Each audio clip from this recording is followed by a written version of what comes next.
What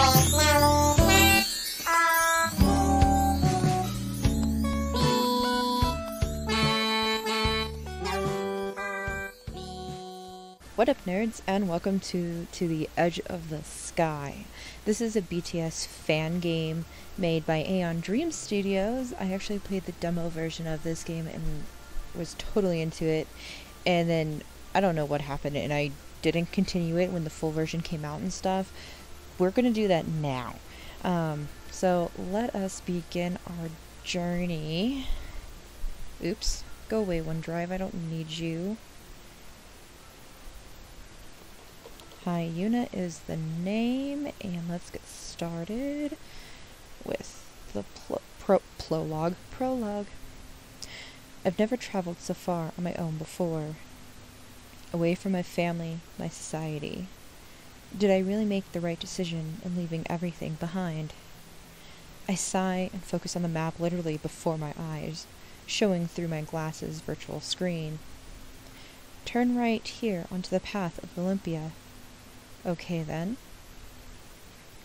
Ooh, the art is... Oh, forgot how beautiful this art is. The moment I do as I'm told, I'm greeted with a radiant view of the sky. A row of flowered trees lines the so-called path of Olympia. A small gasp escapes my lips as I take everything in. I come to a halt, all thought of why I'm here or what I'm supposed to be doing slipping away. The view of the strange pink trees before me steals my breath away. They're so... what are they?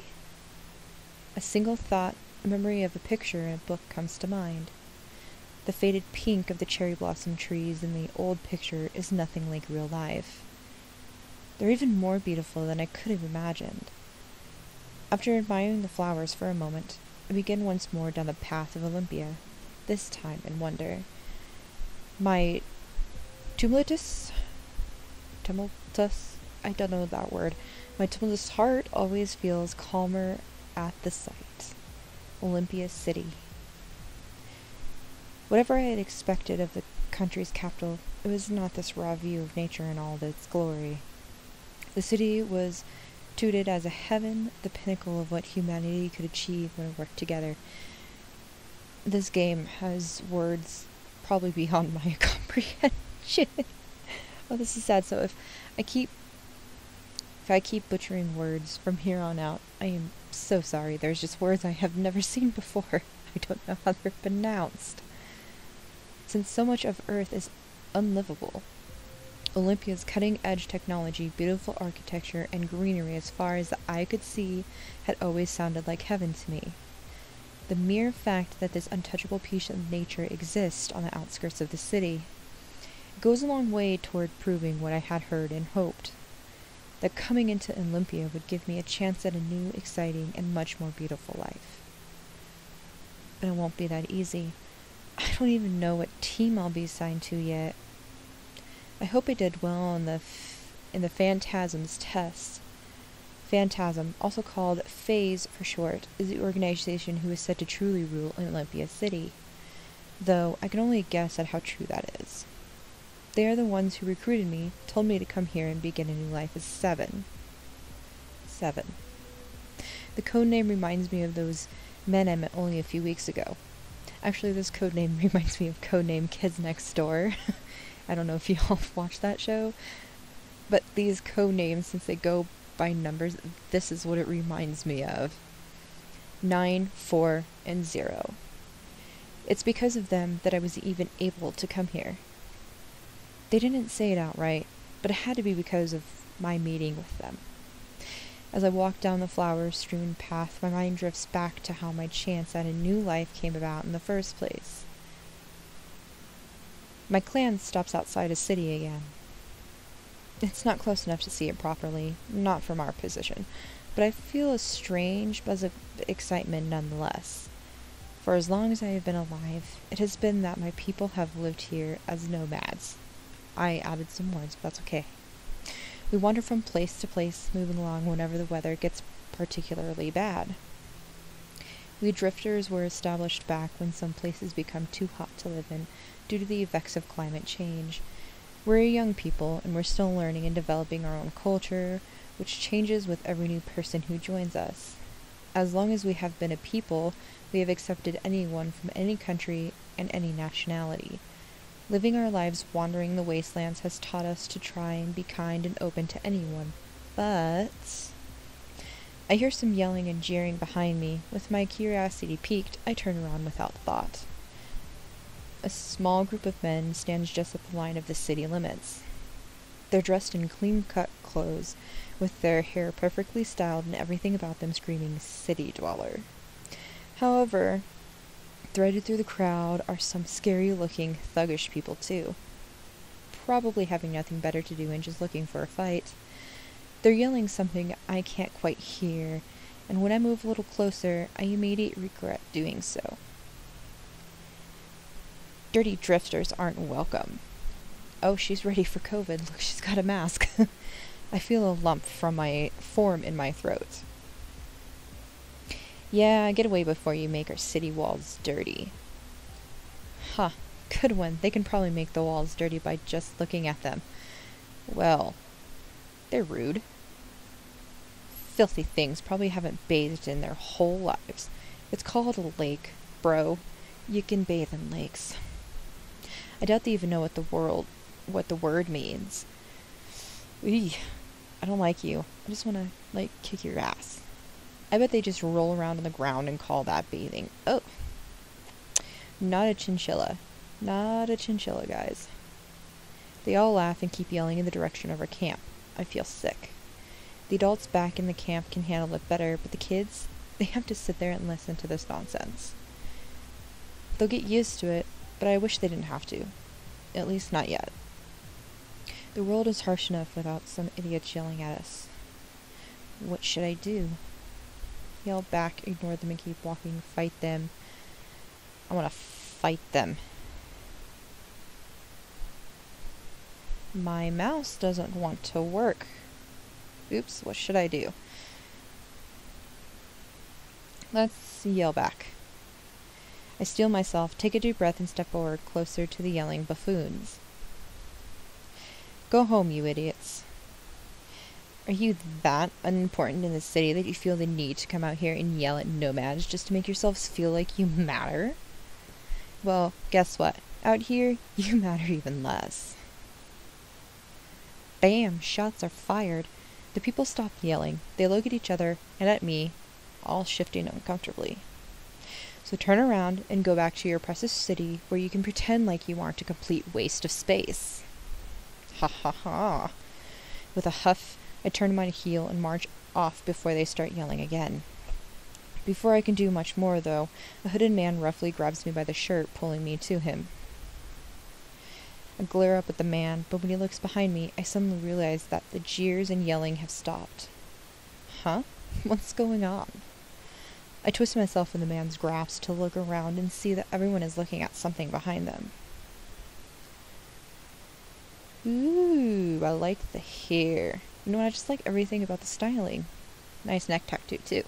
I see a young man standing there, quietly staring at everyone.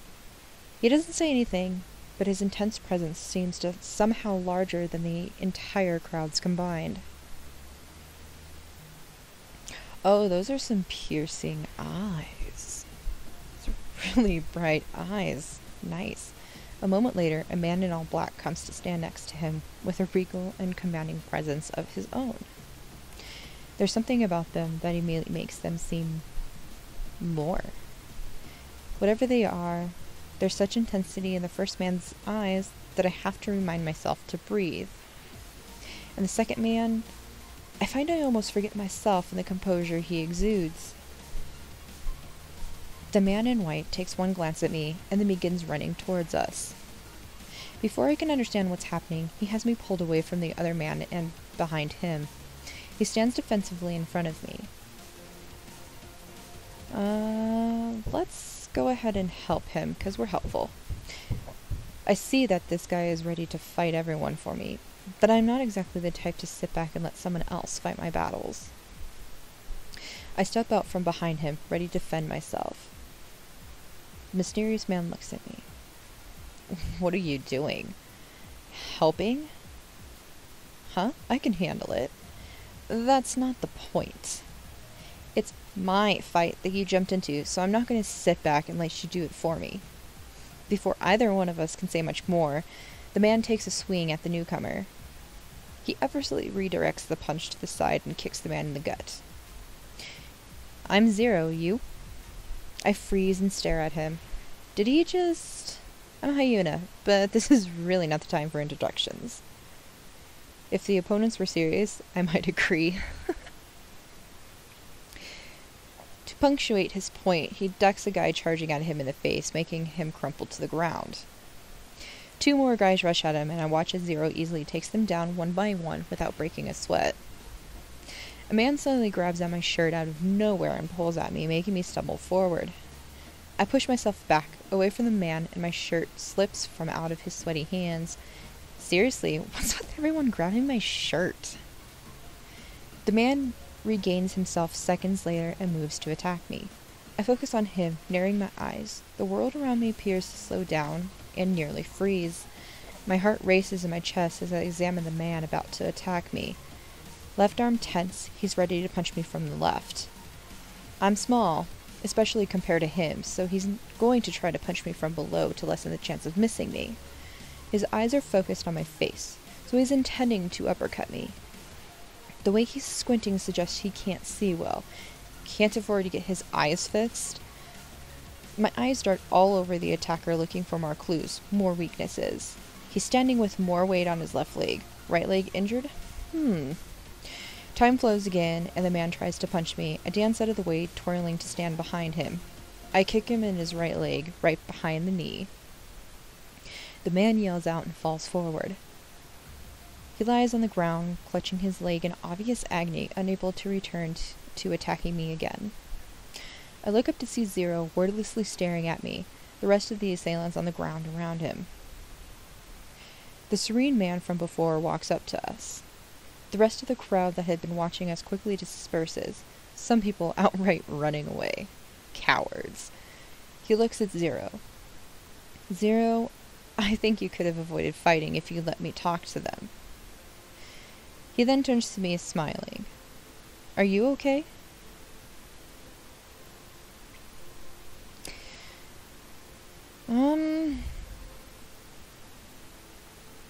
Yes, thank you for asking, or yes, thanks to Zero.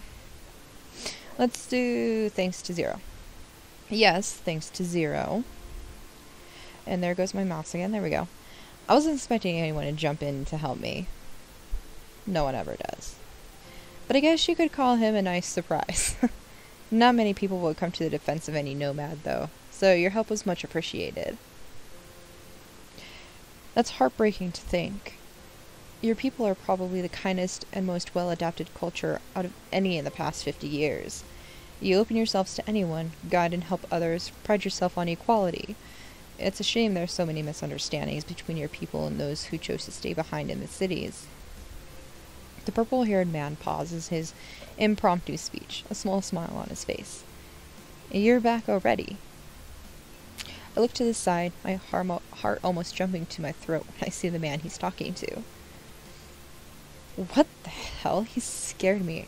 I didn't even hear him. The man barely glances at me before turning to the purple-haired man. Nice. No. 9. I checked the area. There wasn't anything to suggest it was ever stashed here. 9. Another number name? 9 puts on a pair of glasses, obscuring his thoughtful look.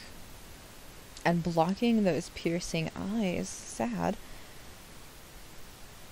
Are his eyebrows are black. I almost thought the eyebrows were yellow, matching the streaks in his hair. Anyways, I'll be right back. With a quick glance at me, 9 leaves the group. I look at the 2 men I've been left with. Zero won't look at me. He seems stiff as he awkwardly shifts from one foot to another. And the other guy seems to be spacing out, looking somewhere over the horizon. So we have 0 and 9. I look at the man in black. It's probably a good guess that the numbers are code names of some sort. So this guy probably has a number name too. So, who do you guys work for? Could it be Phase?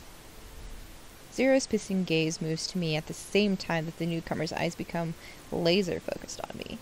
Suddenly feeling very nervous, I try to think of what to say next. Who should I talk to? I want to talk to Zero. Let's talk to Zero.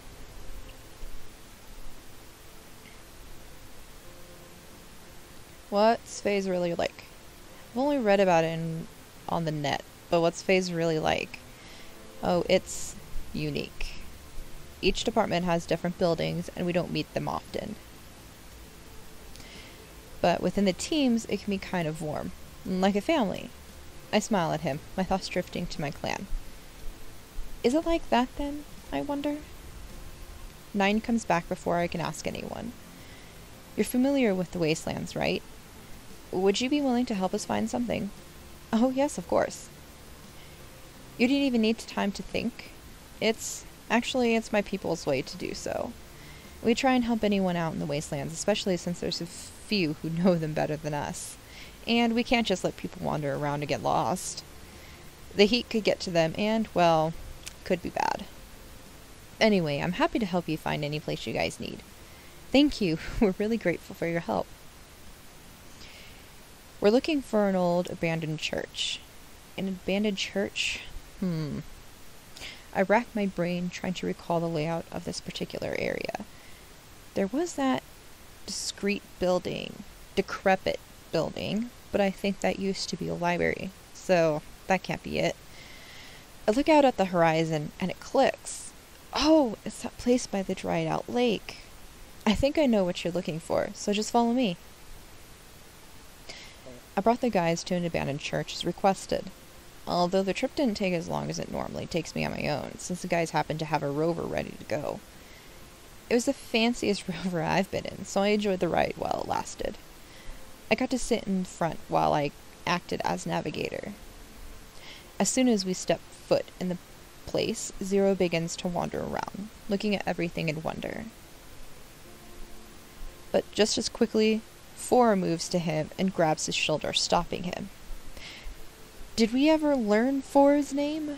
I don't think so. While we were sitting and talking to him, we never learned that his name was 4, did we? But now all of a sudden we know? Zero looks back at him without a word. 4 silently stares back for a few moments before speaking. Don't wander around mission sites, especially before 9 has given you any instructions. At the mention of 9, the 3 of us turn to look at him, but he's no longer standing where he just was.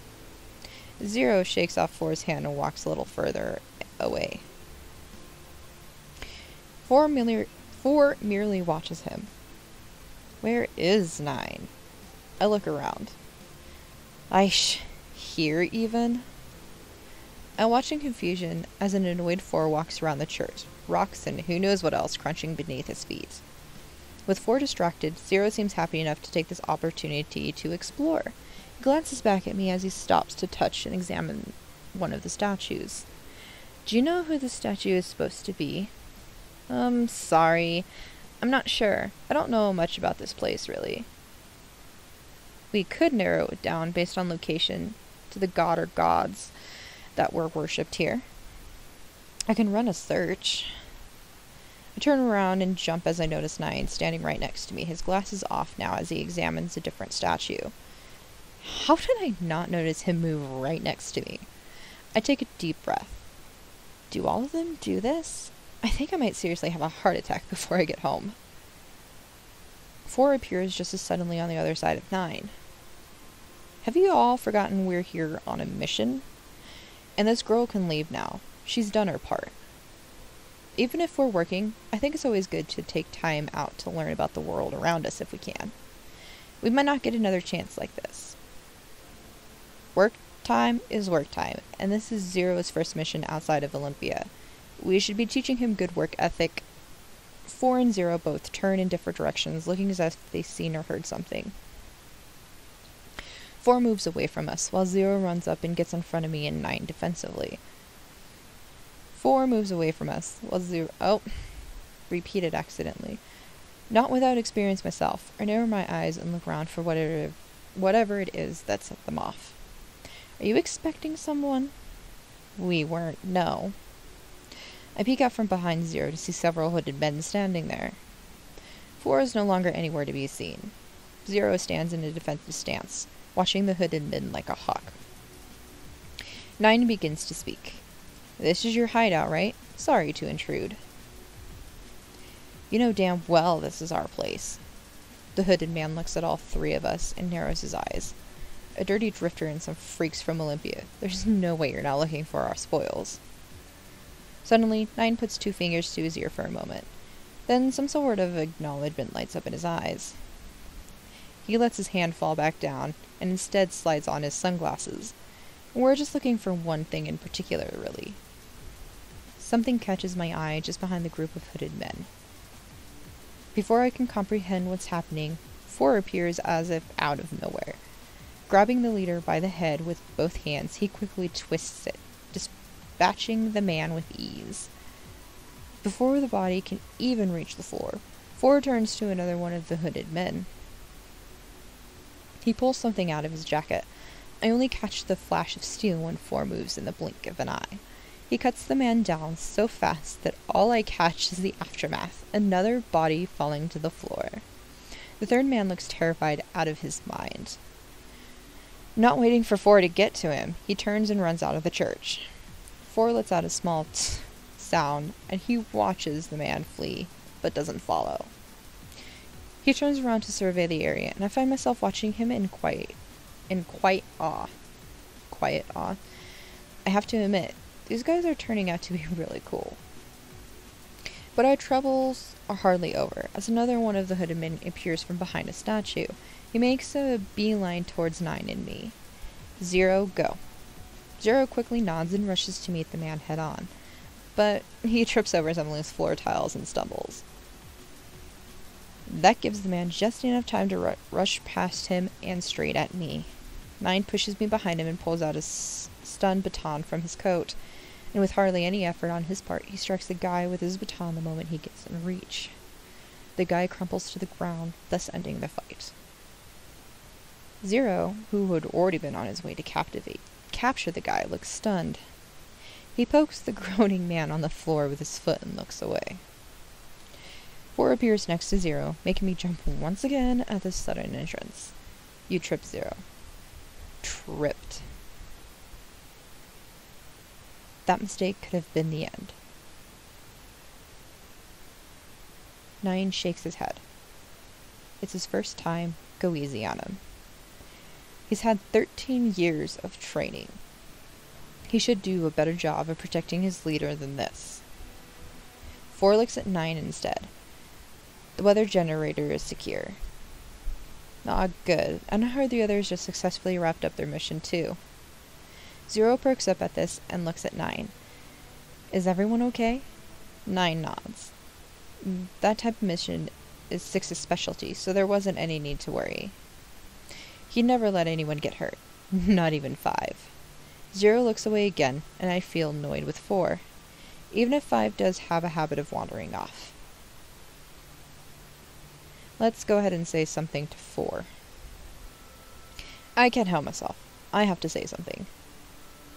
Everyone makes mistakes sometimes, no matter how good or experienced they're supposed to be. You don't know anything about us, so stay out of this. We're not playing here. One mistake can mean the end of a life. If that's true, then why don't you all finally explain exactly who you are? 9 takes off his glasses and smiles. For you, I'll tell you this much. You can keep a secret, right? I nod. I'm sure you already guessed that we're a part of Phantasm. A special team with Phase to be exact. Our missions are extremely critical to the nation. So you came all the way here from Olympia City? 9 nods. Sorry, I can't tell you more about what we do, or our real names, but you've seen us work with your own eyes. I can tell you that you should be on the lookout for a special message soon. A message from Phase? 9 nods again and 4 snorts. Lucky you. I wonder if you'll make it. I hate you. 0 merely stares at me with an inscrutable expression, seeming curious himself. We'll be going now, and thanks for your help. I really appreciate it. We can't give you a ride back, though. Sorry. It's alright. I can ask one of my clan to pick me up. So they're leaving then? I wonder if I'll ever see them again. We're gonna say farewell to Zero, because he's like the black sheep. Thanks for jumping in to help me before. It was cool working together. I hold out my hand for a handshake. He simply stares down at my outreached hand. I start to feel a little silly. Looking a little embarrassed, he finally reached out to shake my hand, his larger one enveloping my own. Yeah, it was fun. Thanks for helping us. I nod and smile. Come on. Zero glances at him, then back at me, and lets my hand go. Perhaps a little slowly. Oh, he's too precious. 9 and 4 turn and start making their way to the church entrance, but Zero doesn't immediately move at first. It's as if he wants to say something else. Come on, kid. 4 calls out. With that, Zero reluctantly turns and leaves to catch up with his comrades. Lost in my memories, it seems that I've wandered into Olympia's city center. Blinking, I look around at the tall buildings shimmering in the evening sun's rays. The air seems so much cooler here, so much cleaner. The greenery, intermixed with the beautiful solar panel covered architecture, gives off an indescribable feeling. That is a tongue twister of a sentence. It's as if humanity itself was able to harness the beauty and power of nature and coexist side by side. I take a deep breath and smile. Finally, I've reached Olympia City. My dream city. Ever since I've heard the wondrous city, I've wanted to visit. I can scarcely believe that I'm really standing here now. Everything looks just as clean, gorgeous, and serene as I'd heard. I can't believe I'm really getting to live in this city. I can't wait to see everything there is to do here. People walked around me, likely headed home after a long day, but even they seem in a good mood. I guess you can afford to be when you don't have to worry about starving or passing out from heat. Some of them head down slow-moving walkways, eager to get to where they need to go. Others in cars fly above our heads, much higher in the sky. I begin to space out, just admiring the trees and watching the stream near me gently flow past. I try to absorb the feeling I'm having now, knowing that I'll never likely have it again. In this moment, everything feels perfect. The future boundless, the possibilities endless. In this moment, it's as if I regained youth I thought I'd lost. Regained the feeling that I can do anything and the feeling that anything can happen. I'm able to hold on to this ethereal feeling but for a moment, before the light fades away and the world of darkness seeps back in. Filtering the low voices of the crowd, from somewhere 2 voices drift to my ears. I look around and see in the distance a woman bowing deeply in apology to an older man. It's fine, I don't want to hear your excuses anyway. This is the kind of thing I should expect when hiring a single mother. Your kids come before your work, after all. Well, it's not like that. This isn't an everyday occurrence, sir. And besides, the email didn't need to be sent off until later tonight. I can still make it. No, that's fine. I'll have Matthew do it instead. This isn't the first time I've trusted a woman to get something done, and she failed. Holy moly, step back, bro. She didn't even have kids as an excuse, so at least you're a little better. Ooh. Harsh. Are you talking about Sulian? Well, she's young. Exactly. Young and lazy. Wow. After all the risks that we take hiring minority groups like women and young people, you think you'd all work a little harder. Ouch. The city just became less beautiful. You can't get anywhere with this kind of attitude. I can't listen to the conversation anymore. I feel ill and weakened to the knees. Here too. Even in Olympia City, there's crap like this going on. Even though it's the most technologically advanced city in the world, there are still these kinds of backward ideas. I stare blankly at the stream next to me, a cloud of darkness making everything that glittered with beauty only moments ago seem mockingly dull. I don't even hear my name being called at first until I feel a hand on my arm. I snap my head up to see Zero, of all people, standing in front of me. I stare at him in shock.